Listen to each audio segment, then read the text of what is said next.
나니아 연대기라는 영화를 아마 성도님들 아실 겁니다.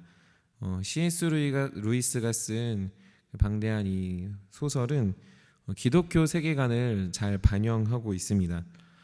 이 소설은 영화로 방영되어 이 내용들을 통하여 많은 사람들이 큰 재미도 누렸을 뿐더러 우리가 기독교 세계관이 무엇인지를 또 생각해보는 좋은 시간이었습니다.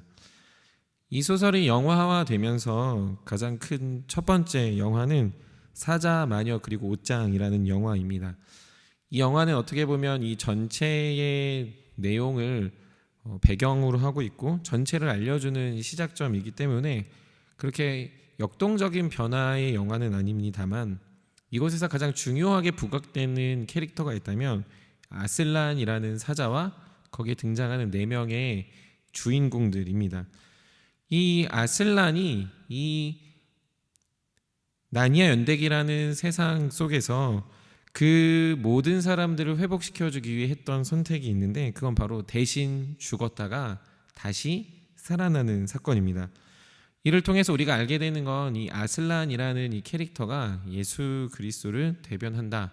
그리고 이 얼음 마녀와 4명의 주인공들이 싸워가며 이 아슬란과 나니아를 위해 싸우는 영화들을 보며 우리가 많은 흥행을 보았고 또한 기독교 세계관에 대한 명확한 이해를 할 수 있었습니다. 거기서 마지막에 장면에 나타나는 문구가 되게 인상적입니다. 어떻게 전쟁을 시작하냐면 포 나니아, 포 아슬란 이러며 전쟁을 시작합니다. 즉 나니아를 위하여 그리고 아슬란을 위하여 싸우는 4명의 주인공들과 또 나니아의 백성들, 또 그리고 그에 맞서 싸우는 얼음 마녀의 군대들이 나타난다라는 거죠.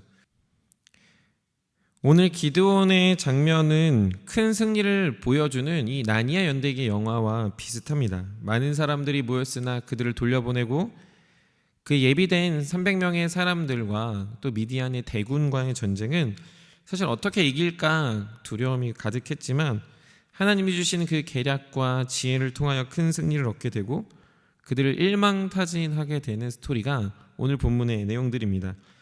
미디안 군대들은 혼비백산하여 도망가게 되고 그 승리는 기드온과 함께했던 300명들이 함께 누리며 승리의 주관자가 되신 하나님이 어떠한 분인지를 알게 됩니다.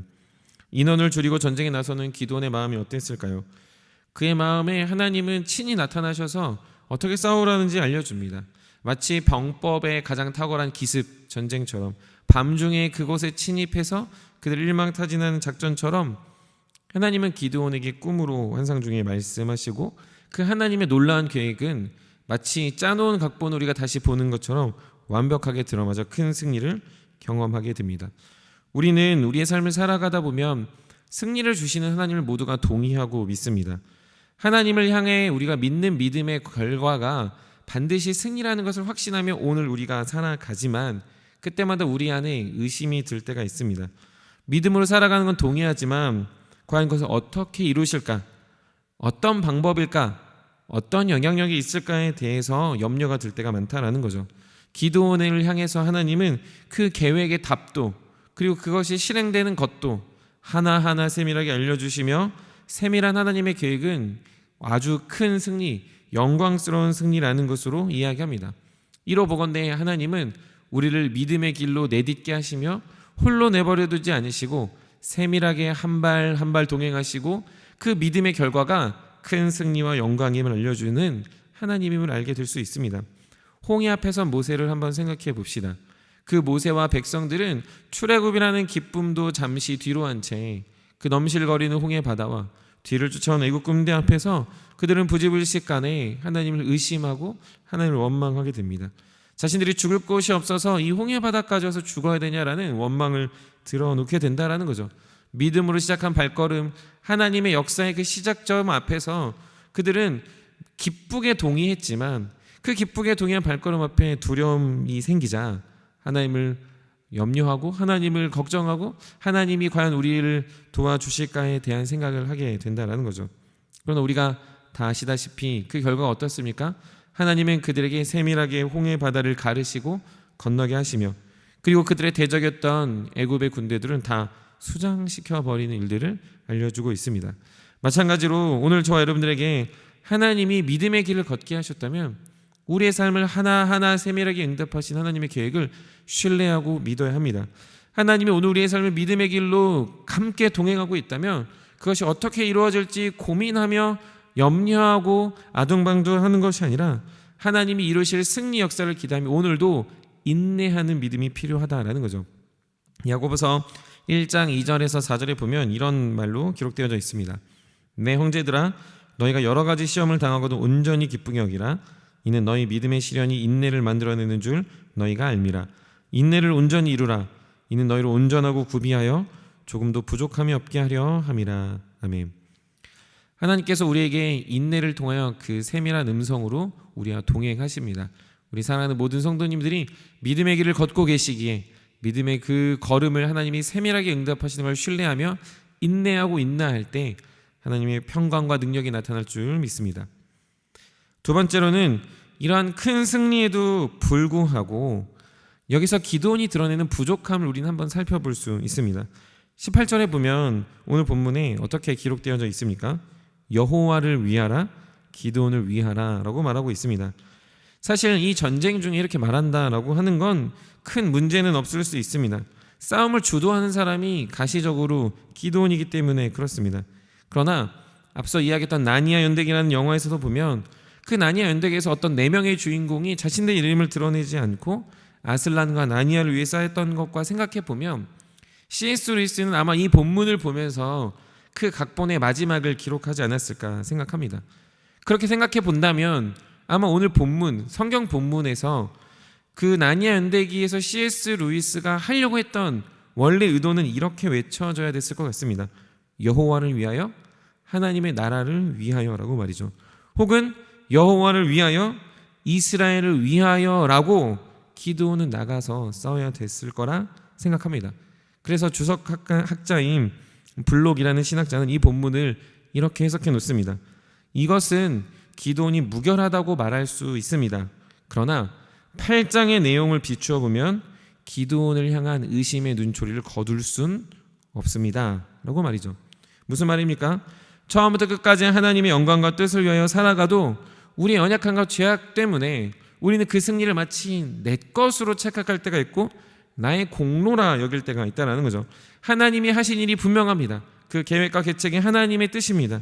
그 지식과 능력은 모두 다 하나님의 것입니다. 그러나 은혜로 되어진 그 일을 우리 연약함은 내 것으로 착복하고 내 것으로 착취할 수 있는 우리 안에 죄악들이 있다라는 거죠.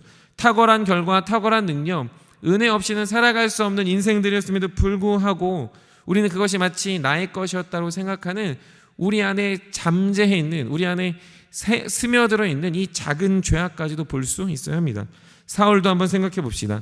겸손함으로 왕이 올랐으나 그는 한 사람의 등장, 다윗의 등장으로 그 안에 이 불안함과 걱정이 하나님을 제쳐두고 나서는 그 안에 완악함을 볼 수 있습니다. 솔로몬도 한번 생각해 봅시다. 지혜로 왕이 되었으나 무수한 지혜로 많은 사람들을 평안하게 하기도 하지만 그것으로 이방신을 섬기는 존재로 전락해 버리고 있지 않습니까? 둘의 공통점이 무엇입니까?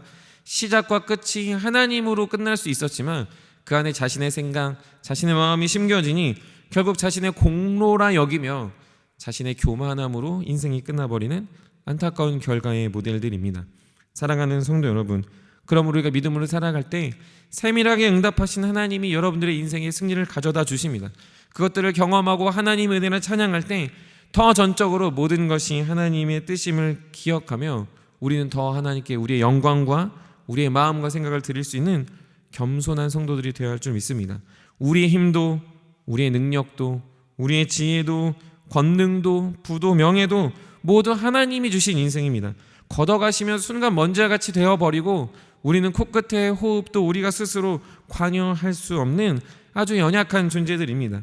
그러니 여러분들의 삶에 나타난 은혜가 나의 것이라 생각하지 마시고 모두 하나님이 하신 능력의 은혜임을 기억하고 늘 하나님께 더욱더 믿음으로 나아갈 수 있는 복음의 성도님들이 되기를 간절히 소망합니다. 오늘도 그러므로 사랑하는 성도님들이 주님께 처음부터 끝까지 붙잡혀 있을 뿐만 아니라 그 순간순간 움트러드는 내 안에 드는 그 작은 교만함까지도 주의 십자가에 못 박아 끝까지 주님을 붙잡는 승리의 성도님들이 되십시다. 늘 우리 마음에 좌정하시고 능력을 베푸시는 주님의 은혜 안에서 날마다 담대하게 살아가시고 담대하게 살아가는 그 순간순간의 하나님의 놀라운 결과들을 또 다시 하나님의 영광이었음을 자랑하는 그런 믿음의 시야를 가진 성도님들이 되시기를 간절히 축복합니다. 말씀을 마무리합니다. 오늘도 주님의 역사를 기대하며 인내하는 성도님들의 삶 속에 하나님은 인내하는 그 자리에 세밀하게 응답할 줄 믿습니다. 그리고 그렇게 역사하신 주님의 역사, 주님의 능력, 주님의 그 베푸시는 모든 것들은 내가 인내했기 때문이 아니라 그 역시도 하나님의 은혜임을 자랑하고 하나님이 나를 사랑하시기 위하여 나를 사랑하신다 표현하기 위해 주신 전적인 하나님의 능력임을 자랑하는 바른 믿음의 시야를 가진 끝까지 승리하는 금광의 가족들 되시기를 주님의 이름으로 간절히 축원합니다. 오늘 말씀을 생각하시면서 우리 함께 기도하도록 하겠습니다.